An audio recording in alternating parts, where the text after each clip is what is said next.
Brazil ও কোস্টারিকার খেলা শেষে টি Brazil একটা পোস্ট করেছিল। সেখানে কমেন্ট করেছেন নেইমার জুনিয়রকে, যিনি হেয়ার কাট করে থাকেন তিনি। কমেন্টে সেই ব্যক্তি বলেন, তাহলে কি রোনালদিনহোই ঠিক ছিলেন?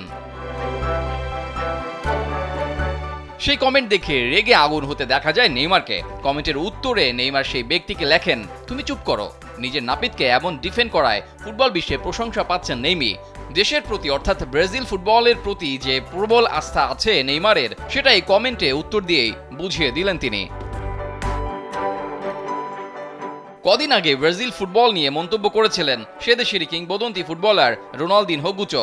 সেখানে তিনি বলেন, এবারের কোপায় ব্রাজিলের একটা ম্যাচও নাকি তিনি দেখবেন না। কারণ হিসেবে জানিয়েছিলেন এই দলটার নাকি জেতার কোনো মানসিকতাই নেই, খেলার প্রতি কোনো ডেডিকেশনও নেই। স্যান্ডেলিনা সো, রূপচর্চায় আভিজাত্য।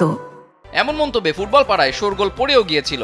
অনেকেই রোনালদিনহোর এমন মন্তব্যের সাথে একমত পোষণ করলেও সমালোচনা করতেও দ্বিধা করেননি কেউ। কোপায় নিজেদের প্রথম ম্যাচে মাঠের খেলায় হতাশ করেছে ব্রাজিল। প্রায় 50 ধাপ পিছিয়ে থাকা কোস্টারিকার সাথে করেছে গোলশূন্য ড্র, যা অনেকটাই রোনালদিনহোর সেই কথারই প্রতিচ্ছবিই বটে, যে কারণে আরও একবার সেই ঘটনা মনে করিয়ে দিলেন নেইমারের নাপিত। হয়তো সেই ব্যক্তির এমন কমেন্ট নিয়ে ততটা আলোচনা হতো না যদি না নেইমার এই কথার কোনো উত্তর না দিতেন। এবারের কোপায় ইনজুরির কারণে স্কোয়াডে জায়গা হয়নি নেইমারের, তবে দলের সাথে আছেন তিনি। দলকে কাছ থেকে সাহস দেয়া, প্রথম ম্যাচে মাঠে দর্শক সারিতে বসে খেলা দেখা, দলকে গিয়ার আপ করা, এসব কাজ করতে দেখা গেছে নেইমিকে। কোস্টারিকার সাথে গোলশূন্য ড্রতে স্বভাবতই খারাপ লাগার কথা ব্রাজিলের সর্বোচ্চ গোলদাতার, যেটা নেইমারকে দেখেই বোঝা গিয়েছিল মাঠে।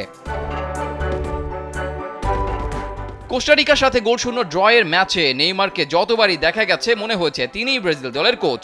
এতটা সিরিয়াস মোডে হয়তো নেইমারকে এর আগে দেখা যায়নি। কখনো মুখ লুকিয়েছেন তো কখনো চিৎকার করে মাঠে থাকা ফুটবলারদের কিছু একটা বলতেও চেয়েছেন।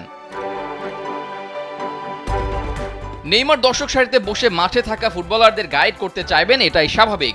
দলে থাকা যেসব ফুটবলার ব্রাজিলের হয়ে এবার কোপা আমেরিকা খেলছেন, তাদের সবার গোল সংখ্যাও যদি যোগ করা হয়, তাহলেও নেইমারের একার গোলের অর্ধেক হবে না। এমন ফুটবলারকে না পেয়েও এক প্রকার পাচ্ছে ব্রাজিল, তাও আবার কম কিসের। রেজাউল করিম, কালবেলা।